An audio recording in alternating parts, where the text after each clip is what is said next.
I'm so glad to see everybody here. This is a beautiful crowd, and there's other things going on in town tonight, I know, but you are in the right place. I really want to thank our sponsors. We have our co-sponsors. We have Our Revolution, Lane County. Yay, give it up for them.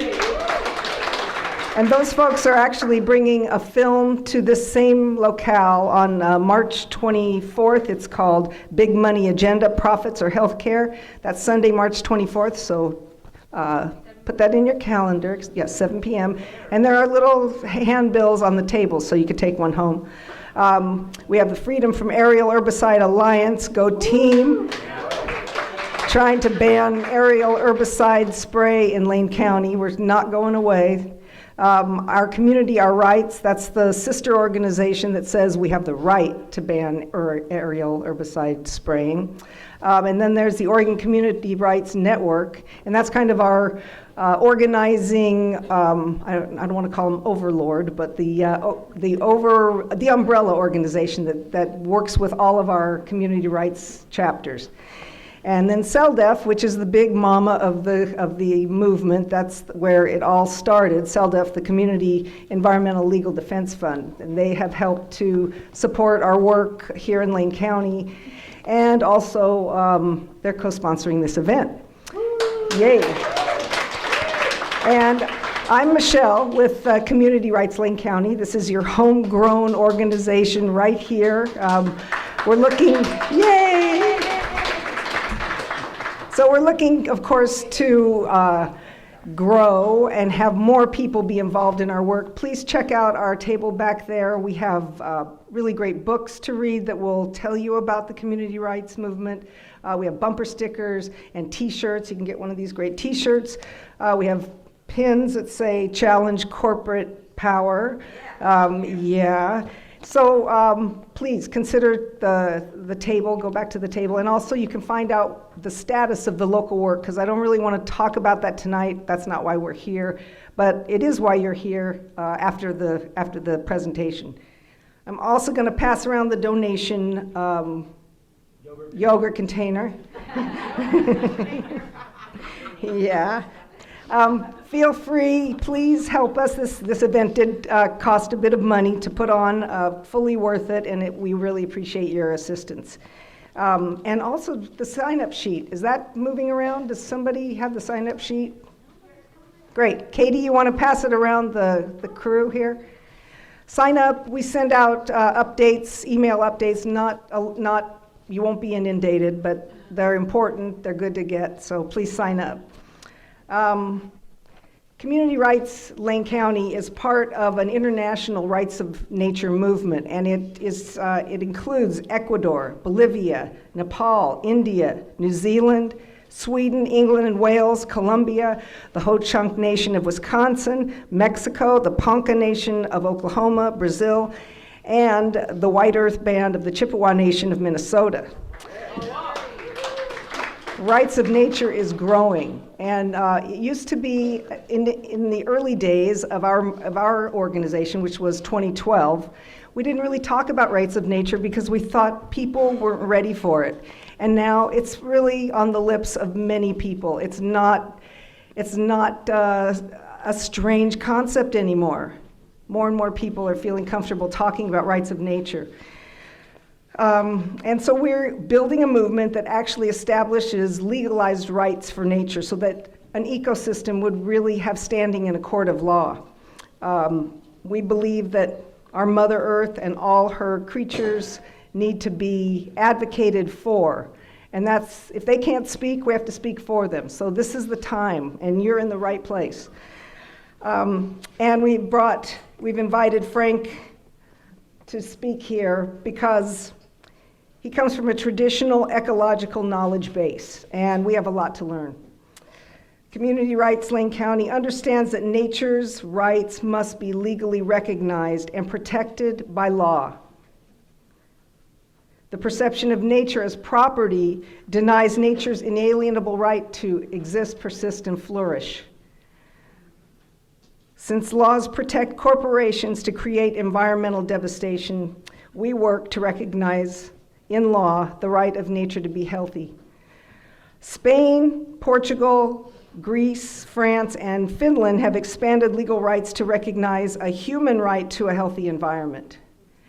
But as climate change accelerates, we're finding that human right to a healthy environment can't be achieved without securing rights for the environment herself.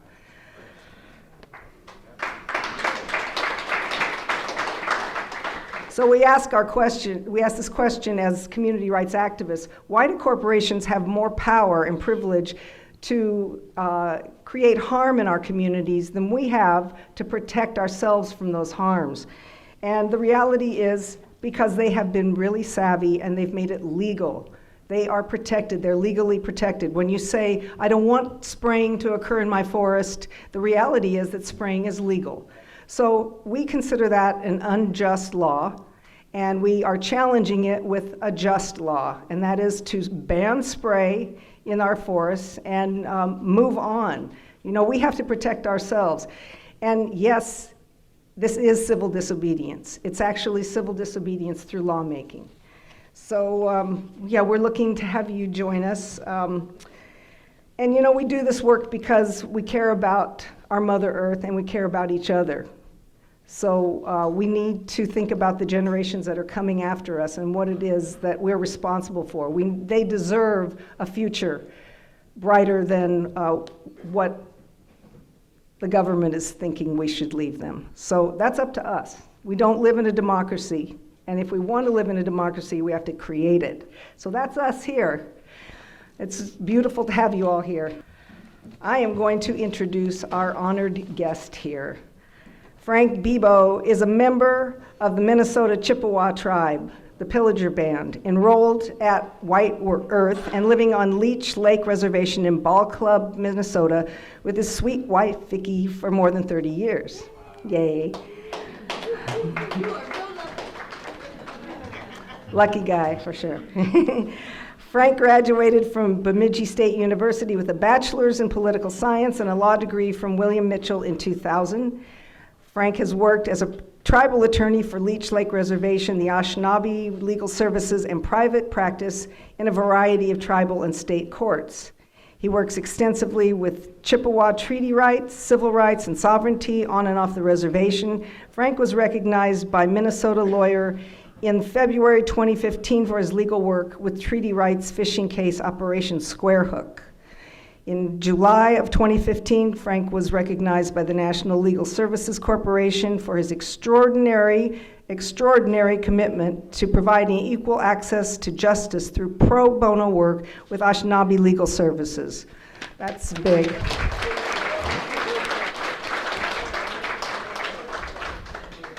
He currently works with Honor the Earth, a native-led nonprofit environmental protection group led by Willona Leduc, litigating to stop the proposed Sandpiper crude oil pipeline in Minnesota. Line 3 now. Sandpiper, we killed Sandpiper. Line 3 now. Oh, you killed Sandpiper? Yes. Well, okay. So now Frank's working on line 3. So they never go away, and neither do we. Frank is also executive director for the 1855 Treaty Authority, which is engaged in an exercise of off-reservation 1855 treaty rights to harvest wild rice at Hole in the Day Lake in August. And most recently, he waged the fight to secure the rights of wild rice for the white band of Ojibwa, the first rights of nature law to recognize the rights of a plant species. Huge. This is huge. So please, let's give Frank Bibeau a warm Eugene welcome.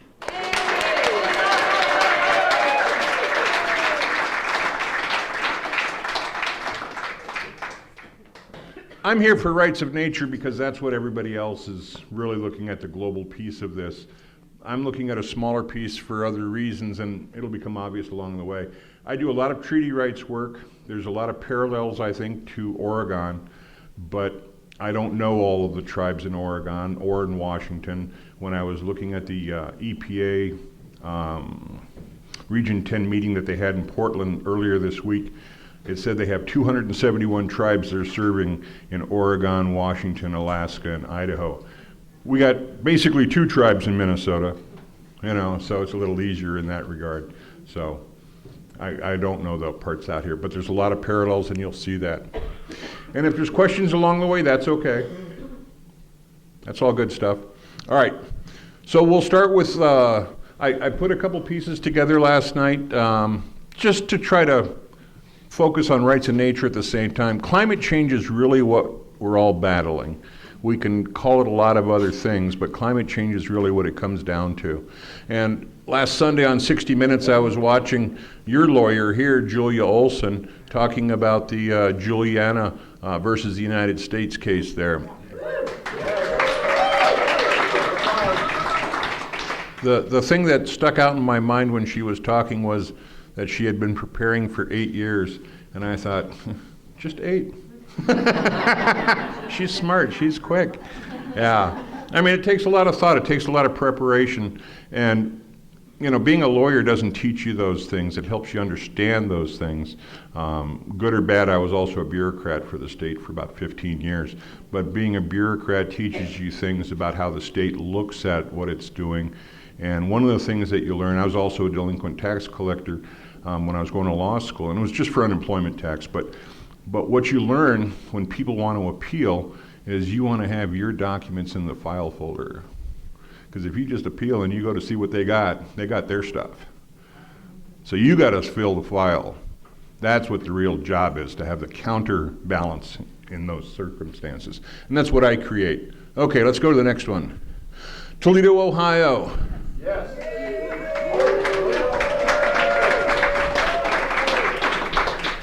When we were battling sandpiper and this started happening, this was the scariest thing for us in northern Minnesota, and the people in the Twin Cities, it just seemed to bounce right off of them. And we're like, the price of water has gone sky high in Toledo in 3 days. Does that not mean anything to you? And it's like, well, no, it's 500 miles away. So it's real easy to see what's meaningful and what's not meaningful. It didn't mean anything to anybody that I could see at the government level. And that's what's probably more alarming than anything else. And so you have to start thinking harder. All right. And this is another picture of it. It's just really amazing how much of an area of a Great Lake it can occupy. And I didn't study it very hard, but it's obvious that when this happens, you were without water for many purposes for a long period of time. For many purposes. I mean, it's just astounding. And I don't know that they've got a plan in place. I've never heard they got a plan in place. I mean, the only plan I've heard about is what's happened at the ballot box. And that's kind of tragic. Okay. And this one I saw too. This was troubling for me in some ways because I like fishing, but I was glad to see it. And what I was looking for when I was pulling this up was about the big oil, because big oil has been fully aware of what they've been doing for a long, long time, and so is the government. And so that's what it comes down to. And that's really who we're battling. It's unfortunate, but in some ways it's good because everybody is the people, and the government is this odd mechanism out there that even the people who work for government don't always like what's going on, and they'll call you and tell you stuff and help you out. So, okay. So Chippewa Treaty Rights, I use different terms. I don't know what works the best. Reserved rights are the rights that you don't bargain away, and people aren't always familiar with that concept, especially when it comes to Indians. They know it for themselves real well. So if you're selling your house and your car's in the driveway, you're not selling the car with your house. And so when we traded land away, it didn't mean we traded everything away, and that's what we have to remind people of, is that the deals aren't what people always think they are. My buddy Keith Sokola says those treaties are just bad receipts for broken promises. And that's about what they are. But the funny part is, if you know how they work, you can still collect on some of that stuff. But it takes time to figure it out because nobody teaches this. And for us, the Chippewa, we have 44 treaties with the United States. And so it's a lot more complicated. But that's in our favor sometimes too. It makes it harder for other people to follow up.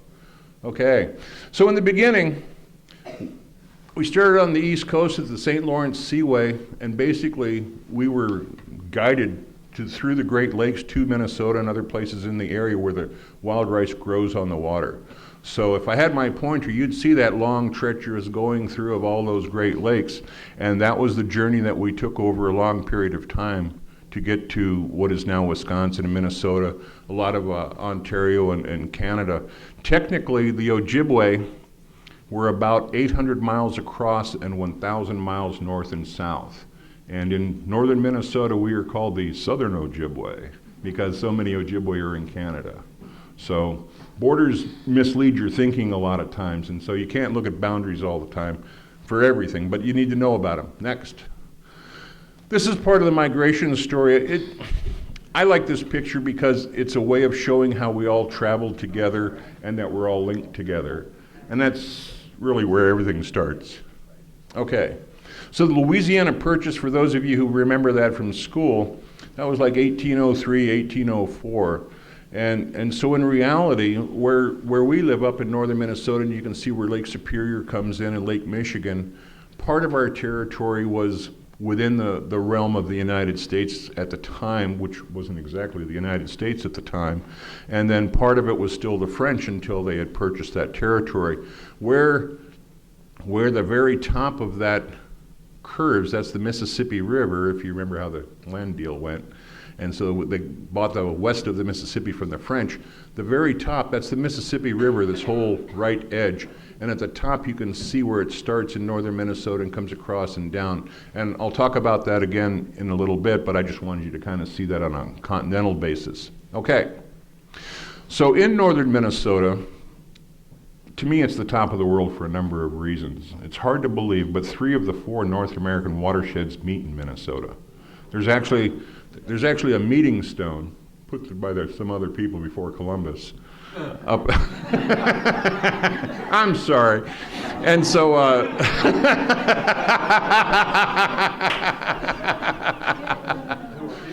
yeah. And so it's up on the Iron Range up there, and it's fun what you learn at times. About what's going on. Hold on a second there. I was just going to say one other thing about that picture. Minnesota is also, because of this 3 watersheds, we also have 3 ecosystems of sorts. We have deciduous trees, we have the coniferous trees, and then we have the open plains. And right now they're even talking about, with the climate change, that we could lose our pine trees or coniferous forest in the next 70 years. Right. So, it's kind of a crazy deal when they start using thoughts like that. Okay. So this is a birch bark canoe. This is made by some friends of mine, and not everybody that I knew put it together. This is in the Indian Museum in the Smithsonian in Washington, D.C. And when I see birch bark canoes, I like to take pictures of them. It's really ingenious how they're put together, and it's really ingenious how they were copied very well for other people to use. Go ahead.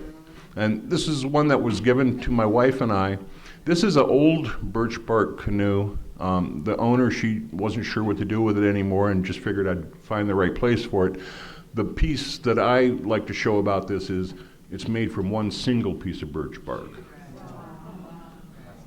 So I don't know how old that tree was and when it was taken.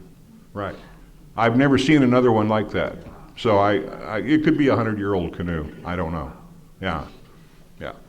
All right. So when we had our first treaty, well, our first treaty about territory in Minnesota was in 1825, and they refer to it as the Prairie du Chien Treaty, and it established a boundary primarily between the Lakota to the south of the Red Line and with the Chippewa to the north. And so our territories run from Michigan all the way into North Dakota. Okay. And so in the 1826 treaty, we had a ratification session in essentially what's Duluth at the western end of Lake Superior. Because we were so spread out, we had to basically make sure more people had time to come and hear the same words. And so this treaty, even though it's ratifying the 25 treaty, it talks about that the grant is not to affect the title to the land nor the existing jurisdiction. Now, I've never seen the word jurisdiction in another treaty, but jurisdictions, and it's not an old Indian word either. And so the way treaty law works, in order to abrogate or remove rights from a treaty, Congress has to do it. And this is just a nuisance treaty. It's a ratification treaty, so they never even look back at this treaty. So we've got jurisdiction over a lot of things that people don't exactly understand what it is yet, because I haven't exactly mapped it all out myself.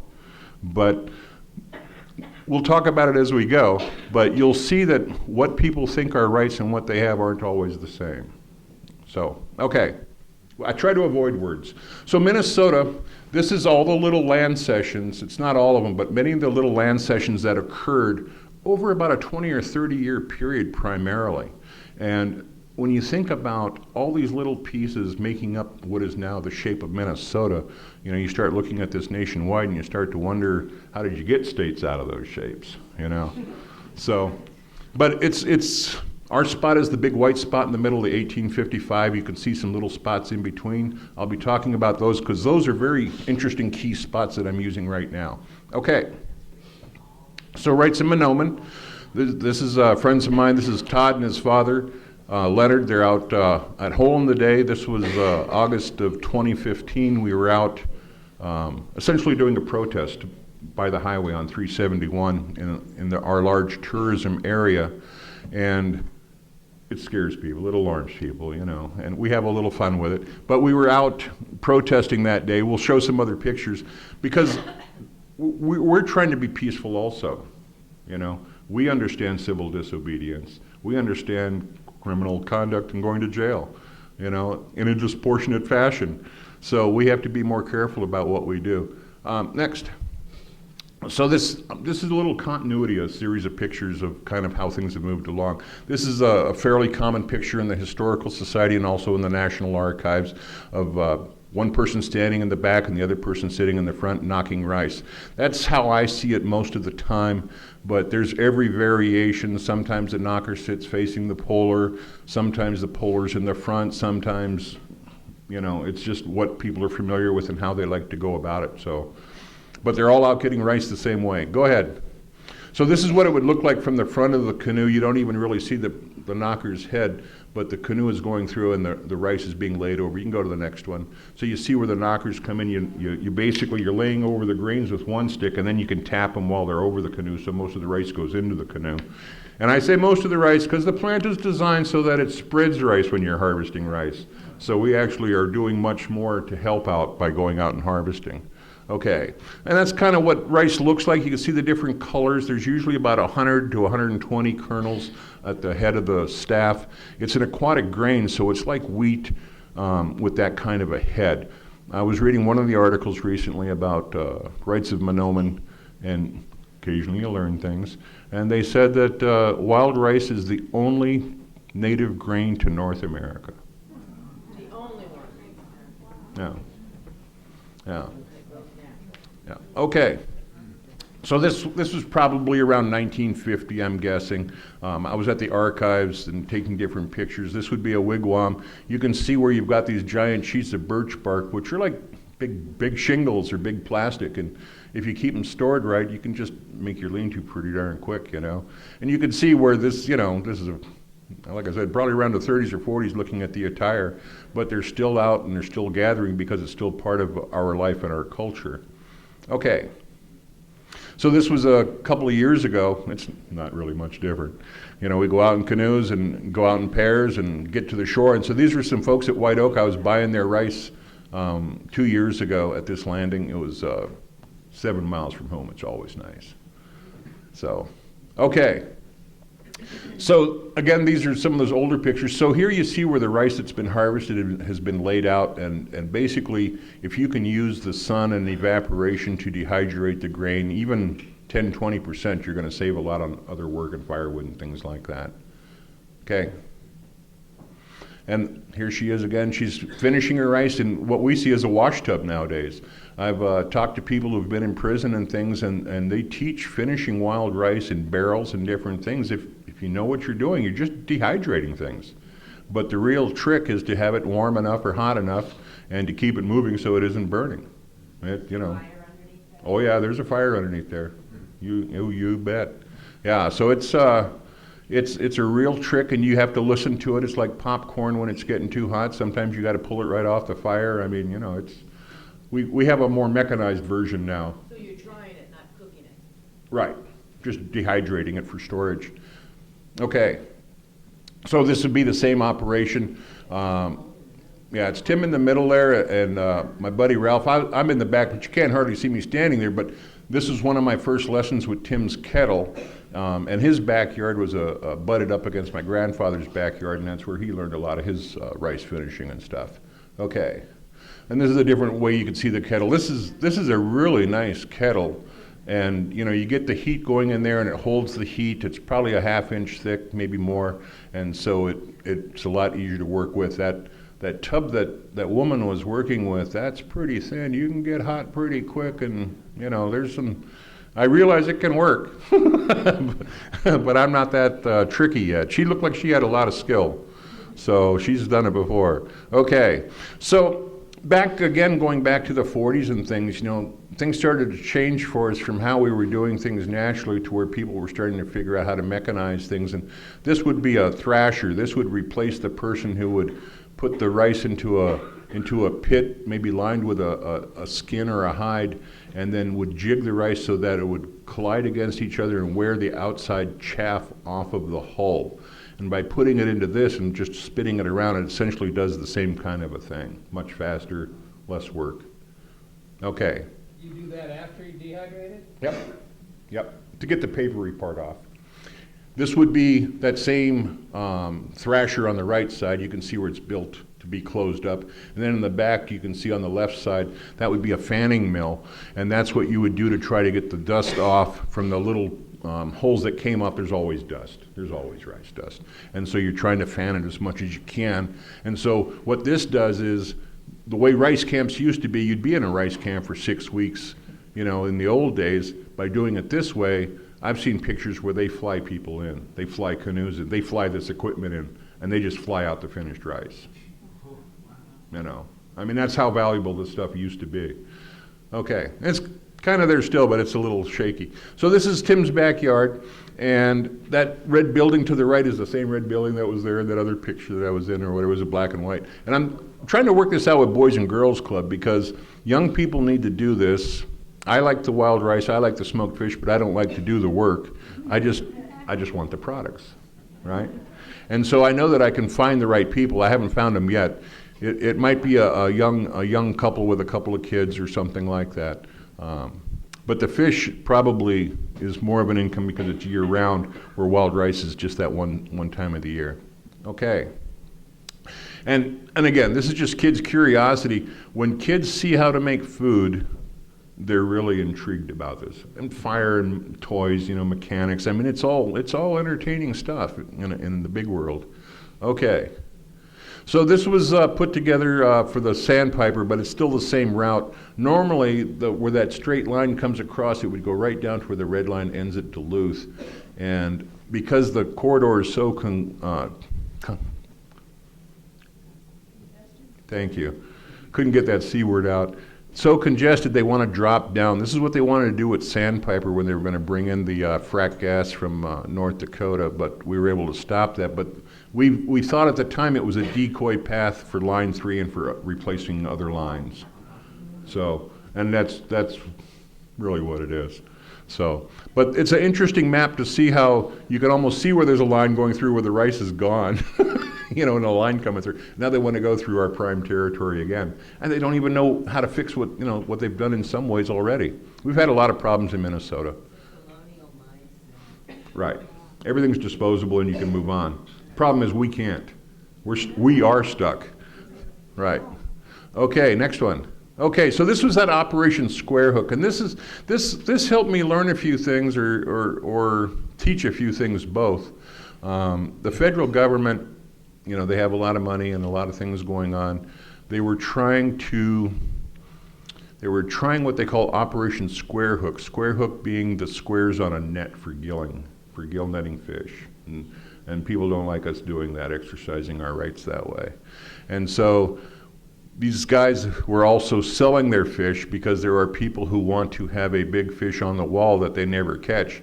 But in a net, you can catch a lot of stuff. And people buy big fish. And so they had a 3-year, what they called a walleye poaching ring, because non-Indians who are capitalists are certain we're all in collusion working together. But we're all actually independents working against each other, trying to make the best deal without each other. And so they didn't understand what we call the trapper mentality. Where did you get that? I'm not telling you. You know, so it's really kind of an odd thing. And so what I learned also was, because of a case up in Washington State, the Shmishkin father and son, they were running cigarettes from Coeur d'Alene, Idaho into Yakima, and they got stopped by Washington State because they were selling their cigarettes without the state tax on it, the stamps. And in the Yakima Treaty of 1855, I think it's Article 3, they reserved the right to bring their goods to market on the public roadway. Those are words we would never think of in Minnesota because the roads were the rivers and everybody was using our transportation mode. So we didn't have to reserve a mode of transportation at the time. Now I would say we have a reserved right to bring our goods to market on the public roadway because they've dammed up our rivers and they've made it so we can't use them, and we have to use the roads out of necessity. So you learn from other cases from that. In that case, the Lacey Act is a 100-year-old case, and the federal government thought that they could get to us through our treaties, but our treaties aren't like the treaties out here. Our treaties were meant to be out getting beavers and harvesting a lot of animals and still being in the international marketplace at the time in the 20s and 30s and 40s of the 1800s. And when you get out here, the resources are a lot more scarce. You see where the people are using these long poles to get fish out of the rivers and stuff, you know, in the customary and usual places. Well, you know, those customary and usual places, they're a few miles apart from each other. You know, so it's really weird how that works out. But the treaties out here are the other language that they have. In fact, I'll tell you the story in a different way. If you lived in Washington as white people, you'd have treaty rights. How do you like that information? So in the Treaty of 1855, I think with the Puyallup and some other tribes, they refer to the extraordinary circumstances where the rights to fish are held in common with the citizens of the state, the citizens of the territory or the United States, because food and fish was that scarce that they wouldn't let the Indians have the sole right to some of these places. You know, so when you look at these treaties, you can start to figure out what the dynamics are, because they wanted us getting food for the railroads and the loggers in Minnesota. We were the grocery store. So they wanted us out doing commercial activities. Where here, you know, it was a whole different dynamic. Okay. So state civil jurisdiction. This is Public Law 280, and I wanted to show you guys this because there's a lot of similarities between Oregon and Minnesota. If you look at Minnesota, and this is on the civil side, not the criminal side. On the civil side, Minnesota, it's all Indian country inside the state except for Red Lake. Oregon, it's the same thing except for Warm Springs. So I understand what's going on out here with Public Law 280 already, because Warm Springs is going to be just like Red Lake. And Wisconsin, who's adjacent to us and where the pipelines go through, is going to be just like Minnesota. And California is going to be just like Oregon. So you've already got a partner adjacent to you through Public Law 280, through the Indians. Right. It's a whole different dynamic. So I don't even look at state law hardly ever, because state law doesn't help. It's meant to slow you down, distract you, and make you quit. You know? So this is important stuff. So this tells you where state jurisdiction was. It's not like that so much anymore, but it's still the right idea, and I wanted to share it. So this is Section A. There's 3 parts to Public Law 280, and that's from 1953. When we were still Indians, just like that guy and his family with the birch bark wigwam. I mean, it wasn't that long ago. We were just living like that. Okay, go to the next slide. Why were there exceptions? Because the Indians weren't going to accept this. We weren't going to accept them fully taking over our rights and telling us how things were going to be. So why just the Warm Springs? Oh, basically, and I'm going to guess on that because of Red Lake. When they passed this law, there were so many Indians living in Minnesota and Wisconsin, Chippewa, and same with the Indians out here, that the states were concerned about regulating Indian conduct, especially harvesting. And so they wanted to put us under state regulation. And what they did initially, and again, this comes back to research at the archives, but around 1940, there was a big conference out in Spokane, I believe, and they had a lot of the Indian tribes there, and it was the Bureau of Indian Affairs, essentially, and they were feeling them out to see if the regulations that they were harvesting under were similar enough to state, and if they would kind of accept it because of like rationing for World War II. And so we kind of got put under state regulatory authority during that time, and there's a letter from 1941 from the superintendent from our area in Cass Lake that says, it's just time we put these Indians under state regulation. It's simpler. You only got one set of rules, and we all know how it's going to work. It's the way we make it work instead of the Indians, you know. And so that's what they did. And if you look at time after that, you know, you got the Korean conflict, you got McCarthyism, you know, you got termination of Indians and everything else going on. And it isn't until about the 60s where we start figuring out what some of our rights are, and they start coming up with self-determination and things like that, self-governance. So we've been struggling through a lot of problems just to even be stable enough to work on our rights, you know. But I'm still not understanding why just Warm Springs. I mean, we have Untitled. Oh, yeah. I'm sorry. No, you're right. And so what happened was they said that because we were, and I don't like to tell the story this way because people always used to go bad with it, but they referred to us as being lawless because we didn't have a legal system in place that they could see how it worked and what our laws were. And so they said that you also need a legal system to decide issues between Indians on reservation and things like that. And so that was like imposed on us in that sense, because they wanted us under their regulation one way or another. Minnesota thought they had us cold. They have had no idea that what they were given was about half of what they thought they got. And let me tell you, it's hard for them to give it up. It is hard.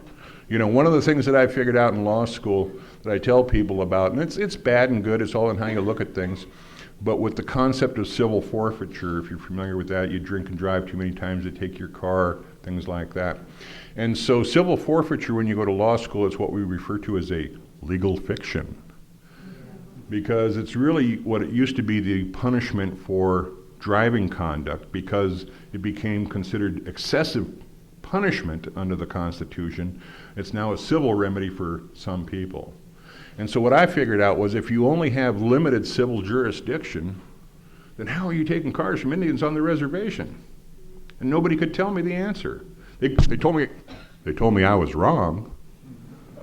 That they told me, but they couldn't tell me how. And so the first case I went to once I got out of law school, the judge said the legislature can't have it both ways. And so they had to give us the car back. And I started getting cars back, and I started figuring out that jurisdiction is really the key, because jurisdiction is the right to decide. So what you're saying is that Red Lake and Warm Springs have their own jurisdiction within the state and within the... And a forum for dispute resolution. They're kind of their own nation. Well, we all were. But they had a dispute resolution. They had the Court of Indian Claims at Red Lake, and I'm going to bet they had a Court of Indian Claims at Warm Springs. Even though it wasn't our structure, they recognized it as a legal dispute resolution structure. The one that they wanted us to adopt, of course. Yeah. Okay, so Part B says what the state doesn't get. They never read Part B. Part A is what they get, and that's all they ever read. And so it says that there's nothing to authorize the alienation, encumbrance, or taxation of real or personal property, including water rights. Now, in Minnesota, I never looked at that water rights very much because we got so much water and everything else, but when I started working with DAPL and KXL and the scarcity of water, and I kept reading what the states were doing to supposedly comply, and I kept thinking, this isn't what Public Law 280 says. And I pulled it out and I said, oh, the words including water rights are missing. The state was actually trying to get jurisdiction over our rights to trick the feds into letting them have jurisdiction, but it didn't work. And so it's really kind of a funny deal when I started realizing the authorization, they don't have any authorization, much less inconsistent with federal treaties, agreements, or statutes, or any regulation in place. And so They don't read this. The next one's even better. This is part C. And this is really what goes back to 1953, when the Indians were willing to accept some of this imposition. There had to be a mechanism in place for us to establish our own rights and essentially preempt the states. That's what this does. And so this is what I've built the Rights of Manoomin from. This is a federal law. And it's supported by a federal law. Well, a state doesn't have any right to enforce or disobey a federal law. They don't even have any standing or jurisdiction in a federal situation. It cuts them right out of the picture. They don't like it. Right. So my job is to take away people's right to even tell me what they think. You know, I mean, in a sense, that's what it is. You know, it's like a Robin Hood, but a little different. So this is what I'm using, and I'll, you know, there's more to come. There was a professor, an adjunct at Mitchell Hamlin in Minnesota there, and I think her name was like Angelique Eaglewoman, and they were interviewing her about the rights of Manoomin. It's just ancient law. They're just codifying it and putting it into words so other people could see it. And that's what's going to be the difference. We are using law that is so old and so basic that it flies right under the radar of all these, you know, bells and whistles and fancy things. Is that maritime law? Well, no.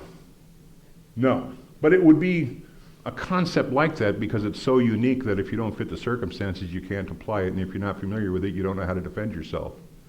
And that's right. Right, so I'm one of the few who actually understands what's going on, and I'm the one who's making the decisions about how it's going to go. You know, Enbridge doesn't even know what it's getting into yet. And they don't even have standing to argue this because the only people that have water rights would be the state and the feds and us. Right, it's going to be hard for them to stand on the sideline. It's all interesting stuff. Go ahead, next one. So the Bill of Rights. Congress, you know, no power. This is like kind of the first and the fourth. Freedom of speech, freedom of press, the right to be secure in your persons and house and papers and effects. I put these up here because of DAPL. One of my friends that I work with Honor the Earth, Tara Husko, was talking about when she was at DAPL. She said, I wish we would have had the Fourth Amendment rights to be secure in our dwellings because they treated them like they were nothing.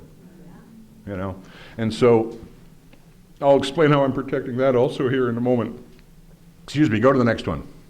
Okay, so powers of, Dennis Banks, who just recently died. If you don't know Dennis was in AIM for a long time.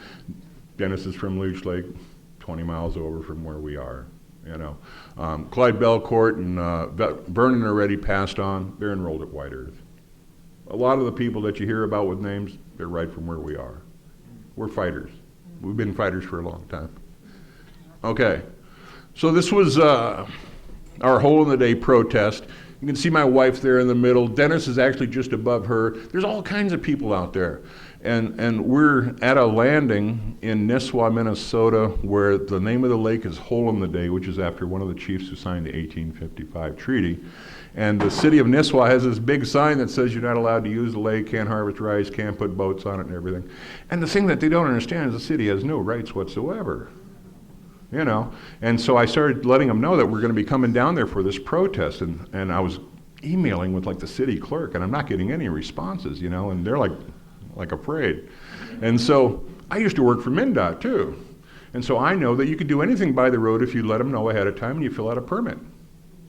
So I filled out a permit that we were going to be beside the road, and they said, well, what kind of signage are you going to use? And I said, well, we'll have some orange signs out there to help people know to swing around, you know.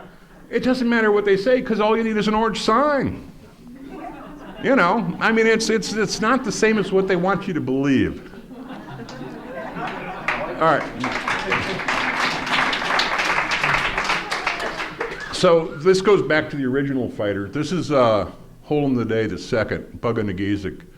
And Bug, he died around 1916, and that was when they did when they finally did all the platting of Leech Lake Reservation, so it's probably the right time for him. But back in 1898, you don't hear about it, but it's what they refer to as the last great Indian battle in the United States, and it happened at Leech Lake. And it happened because people kept trying to take timber, even though we had made treaties and there were places they weren't supposed to cut. They weren't supposed to cut on the reservations and everything else. They were still doing that. And so Bug, he was a partying guy, and he'd get picked up once in a while, and because of bootlegging or knowing bootleggers, and Indians weren't supposed to have alcohol, and so they'd take him to Duluth. It's like 100 miles away, and they'd hold him there as a witness or wait for witnesses, and then nobody'd show, and they'd let him go, and he'd have a 100-mile walk back to Leech Lake. And so back in 1898, and I believe it was November, I think it was like the 4th or 5th, which is pretty darn cold, almost wintertime for us. And the cavalry came up because they wanted to get Bug, and they came up to the spot on the lake that isn't on the reservation. And they had like barges, with the cavalry, and there's like 100 of these guys. And one of the captains, they said he was just sour grapes because he wasn't hired. And he said, I told those guys, are you sure you got enough guys to go over there? Because they didn't know how many Indians there were. And so they floated across Leech Lake against the wind and everything else. Well, the runners were able to get over to Federal Dam before then. And so they knew, and everybody went down and hid out in the woods and all. And the soldiers came to the shore, I guess, and they thought they took over the camp, and supposedly they had their guns in little tripods, and one fell and went off. And when it went off, a lot of guns went off, and people got killed. And so there were 6 soldiers that died that day, and one of them was a Colonel Wilkinson, and we have a little spot on 371 called Wilkinson. People don't know why it's called Wilkinson, but it's for that colonel who died. And so Bug and Nageezic, these soldiers had these new rifles after the Cuban War or something, and they didn't know how to use them. A bunch of them were new recruits. And so when you look at Bug, he has 2 necklaces of the empty brass cartridges from those rifle shells. And he would be in parades wearing all of this gear because he was a local folk hero. And folk hero. Now, when they had this battle of sorts, the very next day the chiefs went out to the local towns and to the local newspapers and said, look, we've asked you to stop. We've asked you over and over. And the towns thought it was on, man. They thought the Indians were coming out for real. And it was like, leave us alone. We've tried to talk to you. We've tried and tried and tried, and you just don't listen to the words, And we're still at that same point. So this is the same game for us. Okay. Now this is another thing about the press. You guys probably know who he is, Derek Jeter.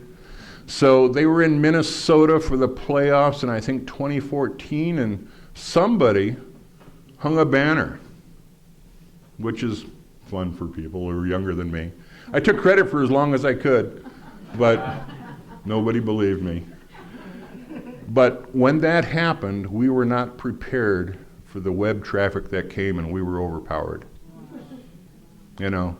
It's amazing how many people were watching baseball and didn't know what that banner meant and wanted to know. Yeah. You never know what's going to trigger people's brains and curiosity. Yeah. Okay. So, and this one I like to show. This one, I did the work because you can see me there protesting in Brainerd, but actually we didn't appeal the Sandpiper. A couple of the other groups did. But Brainerd's on the Mississippi. We came to protest, and so Brainerd remembered us. Wow. Yeah. So you never know. That picture was a year old, But they know who's in the fight. Okay. So right to travel, use, and occupy. Those words appear in a number of treaties. They didn't appear in our treaties, which made it kind of new for me when I started looking at the Sioux treaties from 1851 and 1868, because I've seen a lot of maps that refer to use and occupancy, but they were used to try to rip us off and say you weren't using this territory, so we shouldn't have to pay the full value for it, things like that. And so in the Lakota treaties, the Sioux treaties, they refer to the right to travel, use, and occupy. And actually it's the undisturbed right to travel, use, and occupy. Now, of course, they took some of that away from them. So this is, I don't know what lake this is on. This could be on Mille Lacs Lake, but how do you travel? That's how we traveled. Go ahead. Okay, so you're familiar with the rights to travel, and they go back a long, long time. Every creature on the planet of nature that isn't rooted travels. Who regulates that? Okay, next one. Okay, so this is the code I created. This is the second code that I created under Public Law 280C, the right to travel, use, and occupy traditional lands for water. And it's for spiritual places and cultural purposes. These are the magic words from the Indian Religious Freedoms Act. So we are practicing our religion by protecting the water and protecting the wild rice. And we're telling the state that you can't interfere with our rights because that's what federal law says. And our laws aren't inconsistent. We just haven't criminalized the right to gather, the right for free speech. We haven't criminalized drumming or singing, like they did in the Dakotas. And so they've got a whole other thing coming. They don't have any idea. They've got these bases that they've built up, to watch for us and get prepared and all. And one of my buddies who doesn't know it yet, Randy Goodwin, he's the executive director at White Earth now, but he was the head of public safety for White Earth for about 10 years. And before that, he was a highway patrol for Minnesota for 30 years. He knows everybody. So he's the guy I'm going to put in charge of making sure that everybody knows this. Right? He doesn't even know yet. But he will. He will. And he's going to smile about it. He loves what I'm doing. So it's real low-level stuff. All right, go to the next one. So I wanted to show you some other kinds of maps. I don't have my pointer, but all the maps that I've seen, because these are our maps with right to travel. These are birch scrolls. And so they all, as far as I know, I haven't seen anything different yet, they all end at Leech Lake. And so it's hard to tell me that Leech Lake isn't the center of the universe. For water. For everything. For everything, So when you look at these maps, there was somebody up in, I think, Calgary that figured them out because they knew they were Ojibwa, but they didn't know what they really meant. And they realized after a while that they didn't really have anything to do with the Canadian Ojibwa. And then they were trying to figure out, because the lake always ends up goofy, because Leech Lake's a goofy looking lake anyway. And so they thought maybe it was Red Lake for a while, but then they realized that there weren't those kinds of rivers. And so then someone figured out that it was from Leech Lake, and then figured out that these go all the way out. So I'll explain the map as best as I can from sitting here. So when it comes out of Leech Lake, and that was right by Bear Island where Buganageezig lived, you see the first big river that comes down, that's actually the Mississippi River. And if you look at it, the Mississippi River has a line where it's not the primary river or route. It's coming into the primary river. We understood that Leech Lake was the big river.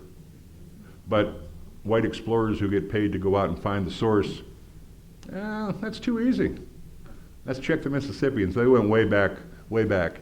So as you come out, we live right by where the Mississippi and the Leech come together. And then there's two squiggly lines. And what the person said was that those were snakes and they represent false rivers. Well, the Ball Club River, where we live in Ball Club, is only a mile long, and it goes from the Ball Club Lake to the Mississippi, and depending upon how high the dam is, the water can flow either way, so it's not really a river to anywhere. And you go to Deer River, and you look at the Deer River, it's on one side of the road, but man, it ain't on the other side of the road, is it? It just disappears into the brush, into the wetlands. And so they're false rivers. So then as you come around, the next place down on this map is actually the Sandy Lake, and there's a little line that comes down in a circle, and that's showing you that it's another lake, and then there's a line going up. And that would be the river going upstream and the river that goes into the Mississippi.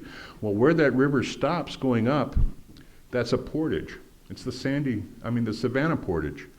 And so you have to get out of there, and then you get into the St. Louis River. In the St. Louis River, you can see a couple of hoops, and I suspect that the first hoop is to go around some obstacles. The second hoop looks really dangerous, and you still go around. Are you in the second segment here? Yeah, kind of in the middle there where you see the little bumps, because you cross over from the Mississippi River to the St. Louis River. There you go. And so you can see as you come out, and if you're not familiar with Minnesota, it's not as obvious, but Park Point is that long point that comes down. And on a lot of Minnesota maps, you see this point, and it's on this map, and that's where Fond du Lac used to be. So as you come across the lake here in Michigan, and you can go that way if you want, or however, you can see where the Apostle Islands are, you can see where Copper Point is, and you can see where the lake narrows, and it goes in through Sault Ste. Marie, okay? Go to the next one. Next slide. Next slide. and you can start on the left again. So you can see where Leech Lake is drawn goofy again. Now go to the other one. Yep. So Leech Lake to the left. Yep. So it's goofy. And they're all goofy. There's nobody draws these things the same. And you don't need to, because that's the end. When you get there, somebody else will tell you where you need to go. You don't need to know that part. So you see it coming out, you see where the Mississippi comes in, but it's not the primary river. And you can see those other two false rivers, but they're not primary. You come around and you can see where the river goes into a lake, and that's the Sandy River that goes into Sandy Lake, and then you've got the Savannah River. You can see where that straight, that line is. That's because it's straight, that's a portage. Okay, and it goes to the Savannah River. The Savannah River flows into the St. Louis, and then the St. Louis River flows around. Now, where that big loop is, that's telling you on that other straight line there's another portage, a shortcut. You know, you get out to Park Point, you can see where the Apostle Islands are, and as you work your way across, doesn't that look like Lake Michigan? Yeah. Map goes all the way out to the Atlantic. It's probably 3 feet wide. Right. It's on birch bark. Yeah. So maps aren't what we are given. You know, you try to figure out what's going on. Things are much simpler, but you can make them complicated. All right, let's go to the next one. All right, so these are some of the original reservations from the 1855 treaty, and that's that same white territory that I was talking about at the beginning. And so right at the southern end, you see Mille Lacs Lake and a little yellow and all. There's a red box. That's Gull Lake. That's where we were when we did the Hole in the Day protest.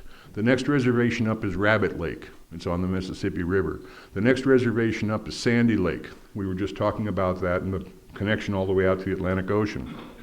Next reservation up is Pokegama, and that's at Grand Rapids. And then the next ones would be up at Winnebagosh and at Cass Lake. And those are all on the Mississippi River. And so we expected to always be able to use the entire river system. That was our expectation. Okay? So go to the next slide. So what I'm arguing is when they relocated us to Leech Lake and then relocated us to White Earth, the headwaters of the Mississippi is right adjacent to White Earth, and it goes through our other relocation reservations and all the way down. And so what I'm arguing is we have one large 250 or 300 mile Mississippi property right.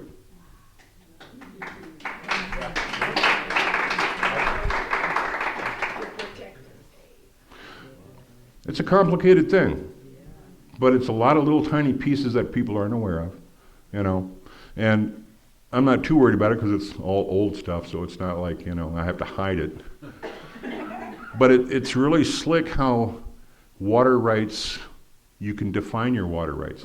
You know, you've got the federal laws and the state laws, but we have our own laws. So I can define whatever I want if I go about it within the boundaries. And I haven't done that one, yes. What's the blue line? That's the Mississippi River, joining all of those reservations. They referred to us in the treaties as the Chippewas of the Mississippi, because we were in that drainage, in that watershed. And then the ones that were over to the east, those are the Chippewas of Lake Superior. Duh. Does the Mississippi start then in Yep, right there beside White Earth. Yep. And so because we haven't done anything to damage or pollute it, and we're at the top and everything else, we think we can claim that as well as anybody else. Right. And so that, what I read said traditions heretofore or hereafter. Right. That's a pretty key word. Right. Right. Think it up. Yeah. Right. I'm good at that. Right, me too. Me too. The trick is to keep it within boundaries that people go, well, I guess that's okay. They don't know what it means later. It's going to be a lot more meaningful later. All right, let's see what's next here. There's only a few slides left. So this is the slide that we used for the project. This was for Sandpiper, but they're the same route with Blind 3. And what they did was when they realized what our rights were on reservation, they attempted to circumvent all the reservations by using this route because they thought that our rights were only enforceable on reservation because we're oppressed and we don't have time to figure out all this stuff. But Frank, he's got a little extra time, you know, he's motivated. And so I've found the information that shows that our rights are the same on reservation and off because the resources move. You got to be able to move with them, you know? All right, next one. Okay, so those are those young water protectors everybody's looking for. This picture, I'm not supposed to talk about the meeting, so I'll just be a little cryptic, but I would tell you that at this meeting, that's Joe Plummer and Winona and I. Joe's also an attorney and a Leech Lake member, and we were asked if we would come and meet with investors from the United States and Canada if they were willing to fly into Bemidji and meet with us too. Because they can get the party line from the oil companies anytime, but they wanted to know the real straight stuff. We told them stuff wasn't going to be working right. And Enbridge finally did come out and say that they're not even going to be able to start billing to the second quarter of 2020 now. Right. Because of the water quality issues that we've got. Now the PCA is saying, well, it might take us a year to get through it. It's going to take you a little longer than that. Right. You know, so it's really a weird deal how all this works. I don't know if there's another picture after this or not. I don't think there is. Yeah. So laws work if you obviously can make your own law. Right? Now, we don't have that right typically as United States citizens or as state citizens. That's the real barrier. And a lot of what you heard earlier tonight and the things I was reading from Rights of Nature, the system is set up for capitalism. It's set up for corporations and things like that. It's hard to get around. Fortunately, we're like that third rail, and you can't exactly stop us. You know? And it's going to be really interesting, and it's going to help other people see. So this could be done here, but it can't, I don't think it can be done the same way with all the Indian tribes. It becomes more cumbersome. But there's probably some that are more adept into this. You're right near Klamath Falls and the Klamath Indians. Those folks, they have some good case law. I rely on their case law as much as the Yakima. So they've got some sharp people working some good issues out there they've been helping. Yeah. So, but it takes time, it's expensive, you know. Winona, she looks so young there. She's only 59. Joe and I turned 60 here a year ago, you know. But that's the three primary people probably in the fight right now. That's what it comes down to.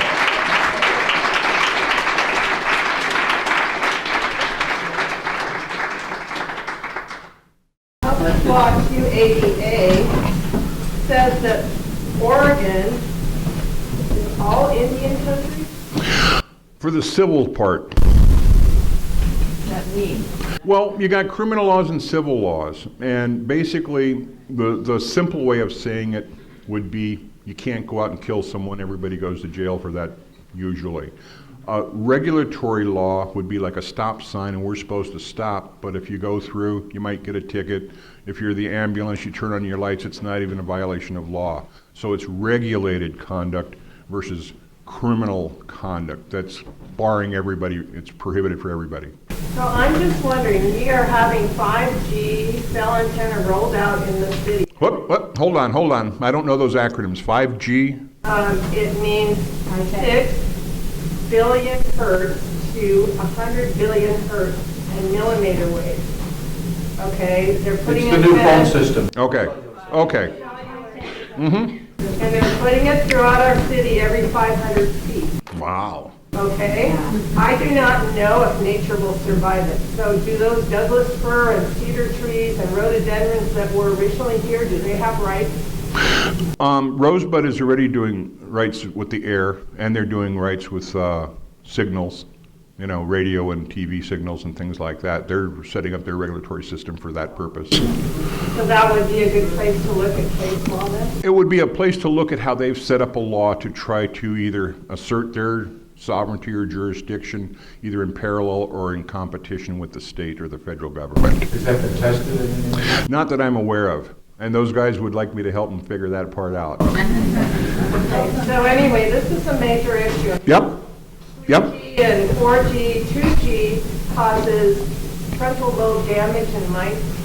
It causes cancers of many organs. It causes lymphomas in female mice. It causes multiple issues with plants. And so now we're going to, like way over the top, human beings resonate about 120 hertz, and plants are not much different, okay? We're going to stick to 100 billion hertz. Sure. So just so you know, we have been approached by folks who are concerned about 5G, Community Rights County, in terms of creating an initiative where the people could vote about this. It's a long-term route, but we have been approach, you might want to talk to one of us about that. I'm just thinking that the rights of the plants that were native to this area, if Oregon is under the jurisdiction under civil law. Well, what I'm saying is that Oregon's civil jurisdiction may be suspect. That's a 1953 law, and the tribes can make laws that preempt certain activities that interfere with their rights to hunt, fish, and gather. So if there was a plant, you know, like they talked about the spotted owl 30, 40 years ago, if there was a plant that was that integral to the whole ecosystem that could be identified, or something else based on what you're talking about, that would be the way to use Rights of Manoomin.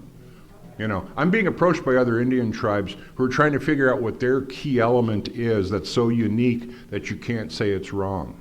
But you have to be able to show in your historical records and things like that. You know, you can't just bring it out and say, here it is. Rainbows are important to us, and if we don't have rain coming down, it ain't going to happen, you know.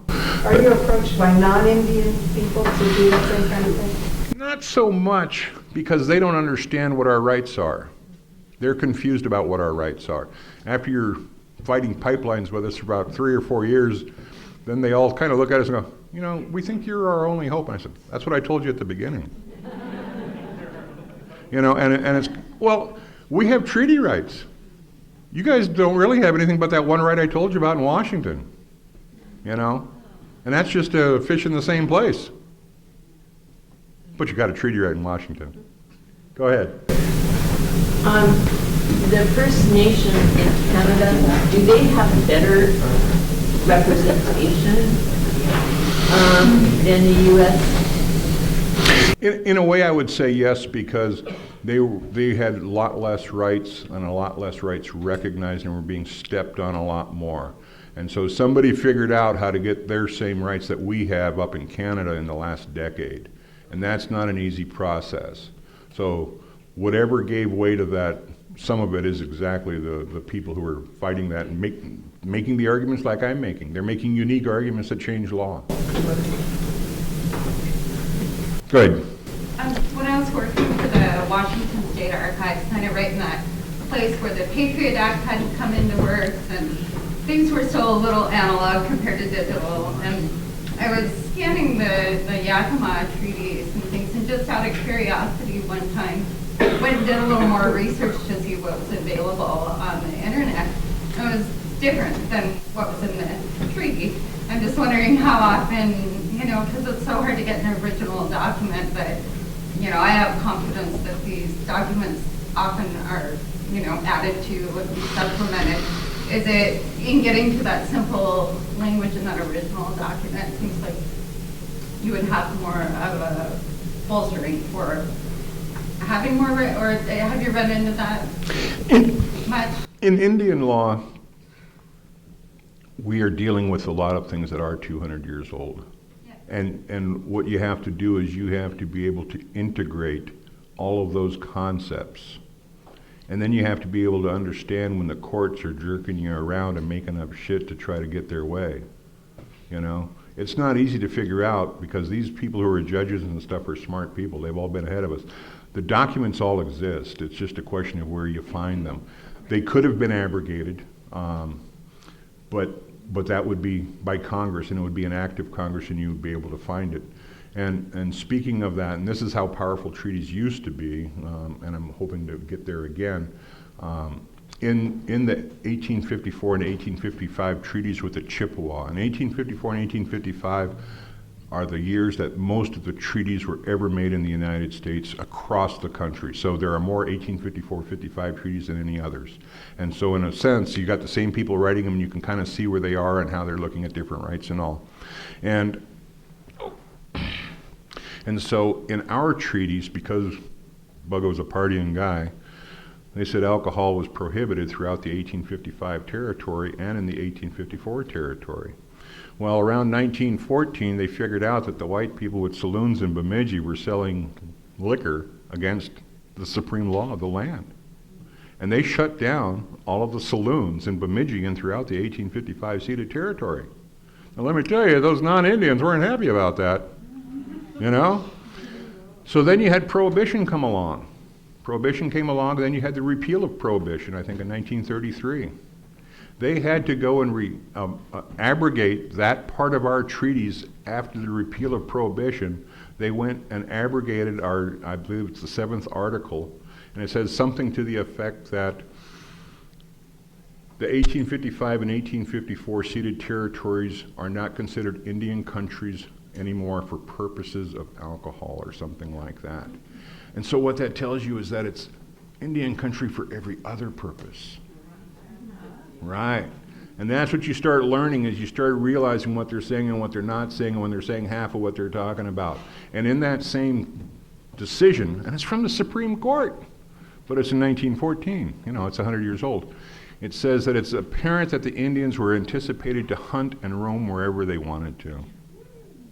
They understood it then, but they've been trying to take those rights from us because they're economic, you know? And so in Minnesota, in the 54 territory, they pay the Indians there to not exercise their off-reservation commercial harvesting approximately $15 million every 2 years. And that's probably 5,000 Indians, Lake Superior bands. We're 20,000 Indians. And then you got the Red Lakers, it's another 10,000 Indians. That's 30,000 Indians who could be out commercial harvesting in territories where we're in dispute with our rights. And so the state is afraid that we will overwhelm their natural resource system that they sell licenses for to come on up to Minnesota and fish and catch a big one. So they don't want us out there getting anything. You get to the counties would like us to get that compensation because we're like an economic stimulus package with no ability to bank anything. And so we would go right into Bemidji and spend the money. We'd go right into Grand Rapids and Detroit Lakes. We'd spend every nickel we were given. And the counties know that. And they like that thought. And the state doesn't. So you get caught between governments, you know? And so some of them see exactly what we're doing and what we're protecting, and that they don't even have the ability themselves. And so I was going to say something about the people's thing here. Michelle made me think of something here. So Winona had a protest in Bemidji in August, and there were some people that came in from all over. You know, Tops of Sierra Club and different people came in to protest. And while it was all fun, they all got cited for disorderly conduct, which is a criminal charge. And most of those people were non-Indians, and there were a few Indians there who know what I do. They were trying to get me to defend their treaty rights to go out and protest, and I said, that's a secondary issue to getting your treaty rights understood and respected first. But when we went to court, the judge who was there, Judge Melby, he used to be a clerk for the judge that he replaced. And we won't go into that story, but it's a good one. But so he was up there, and they put all the cases on for Friday afternoon on November 2nd. I didn't really know, because I don't do that much criminal work anymore. And there were, I think, 27 or 30 people that were there. I was representing, I think, at least 17 of them, because that's what the judge said. He was surprised. And so when we go in, you know, they got security, they got metal detectors, and, you know, I noticed that they had a couple more dudes than they normally do, because, you know, you go into courthouses, you see how things work. And when we went into the courtroom, there was a couple extra bailiffs in there, you know, and nothing really got out of line, but the judge, you know, he's looking around in the courtroom, and he realizes that they're all people just like you guys sitting here. You know, not rabble-rousers in town. He's never seen them before. He's like, I don't know any of you guys. You've probably never been in trouble before. And it's like, he's stunned. There are people in the clergy sitting there, and he realizes that what they thought was this big, rowdy, you know, water protector, whatever, you know, terrorism, was just your neighbors. And that shocked him. And so as we're talking about things, I was trying to get a 6-month stay of adjudication for everybody, which means if you haven't had trouble, you only have 6 months of behaving yourself, and then it goes away like you were never convicted. And so that was the deal that I had negotiated for everybody. Not everybody wanted to take it, and that's fine. You know, I understand that part. The judge, partway through the case proceedings, he says, you know, he says, you guys are plugged in, you're ambitious, you guys could be out doing community service for each other and working off your fines that way. And so he made it so everybody could work off their fines without having to pay the county by working with the other groups that were in the same courtroom. And so one of the guys says, well, you know, I run the place. And he says, well, then go to some other place and have them sign off. Don't sign off on your own stuff. You know, and the judge said, you know, normally we don't have anything good happen in court. He says adoptions are it. And he was amazed, you know. So the legal system isn't prepared for what's coming. All they hear is what they see on TV and all the bad things, you know. So we're going to have fun with them. I mean, Winona's setting up camps. We've got properties in different places. You know, they're going to be camps for, you know, food and cultural stuff. They're going to be right on the pipeline, you know. They're going to have a tough time with us. But we've been preparing for a long time. So when that Julia talks about 8 years, I've been preparing for about 20. Now, I didn't know I was preparing for struggles like DAPL. You know, I didn't expect that. I mean, my wife and I, we grew up outside D.C. in the 60s. So we've seen this. But we haven't seen it like this, you know. So it's good stuff. You know, the other thing that's important, and I've got a couple of my younger cousins here, you know, one of the other problems for us in Indian country is the system has made it so that you have to like be enrolled to enjoy your rights. And that's not really was any understanding at the times of the treaties. When Flatmouth made the treaties, he expected that everybody would be able to go out and hunt, fish, and gather in the following generations. And so when my younger cousins aren't enrollable, the question is, do they still have the right? They were born Anishinaabe. They're born to have those same rights. They just don't have the blood quantum that the federal government has assigned under their roles to try to say this is only the people that can qualify. We have the right to say who that is. And so there's a lot of stuff coming that's going to change how this is. You know, but we have to have time because we get distracted by a lot of other problems with poverty and stuff. Do you feel like the courts are more receptive now to tribal law than they have been in the past? They are in Minnesota. Corey Wawasik came up to Leech Lake. She was working with me for a while when I was at the legal department, and then she became a judge, very experienced person. And she's now become a judge in Itasca County there in Grand Rapids. And so they have, I'll call them co-sessions on some of the diversion programs for youth. Down in Ramsey County, or Hennepin County, which is our largest county and largest Indian population, when I used to do CHIPS cases for out-of-home placements and things, Hennepin County would let White Earth come down and hold court down there because the tribal members didn't trust the city courts or the state courts. And we just wanted to get the kids to the right place and get the parents rehabilitated. You know, it doesn't matter who's making those other decisions. And so they figured that out right away because they had such a caseload they couldn't keep up with. It's always when you got too much going on, you can't handle it, you're willing to take some help. But until then, you think you're in control of everything. You know, and that's how it works. You know, so it's a necessity. So when I come into these courtrooms, and I don't go in so much anymore, but when those judges see me, they know there's something wrong on their docket. That's what they know. They don't know what it is yet. And you'll see the bailiff, he'll start looking down and it's like, wonder which case it is. You know, it's funny because I don't come in for anything else like anybody else does. And usually when I'm done, there'll be 5 or 6 young Indians there and they'll say, man, I gotta talk to you, man, I got the same problem. And you don't even know what the same problem is. And it's because we're living in a world of racism and oppression. And so I was in court one time and this young guy stopped me on the way out.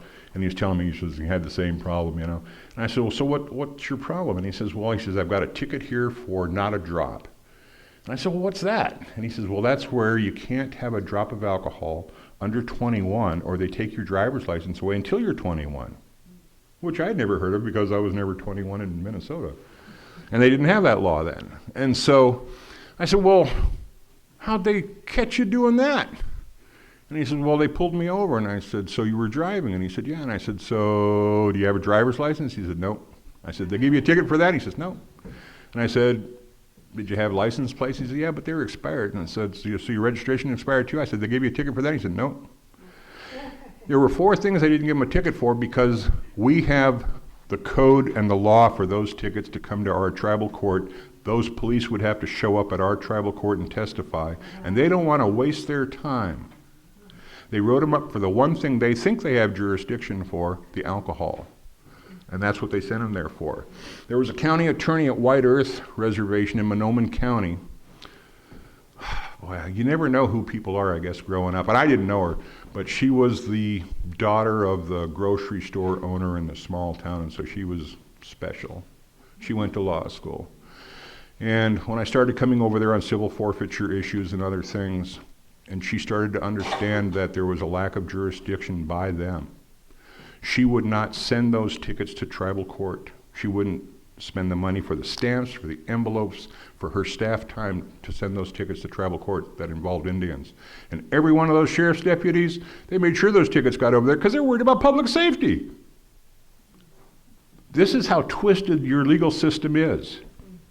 This is your legal system, it's not mine. It's the one that we have to engage in and figure out how to protect ourselves. And it's not even sane. You know, and so it's hard until you really invest yourself into these kinds of things. So yeah, I work with Anishinaabe Legal Services. It's poor people. Same thing with public defenders. If you don't understand what's happening to the poor people who can't even have time to complain to really what's happening, how they're being fleeced, then you're not even aware of what the real problems are in the world. Because everybody who's got money is just happy-go-lucky. You know, for the most part.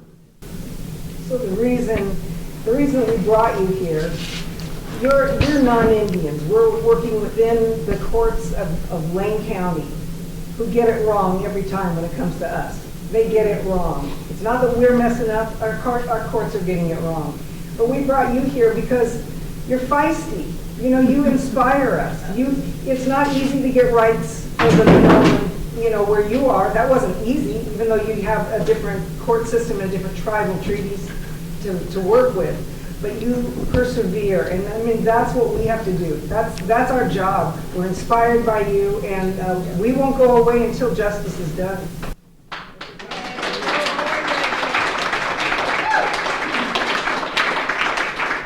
Any other questions? I know it's hard to dumb down law for people because they try to make it really smart. It ain't that smart, it's all simple.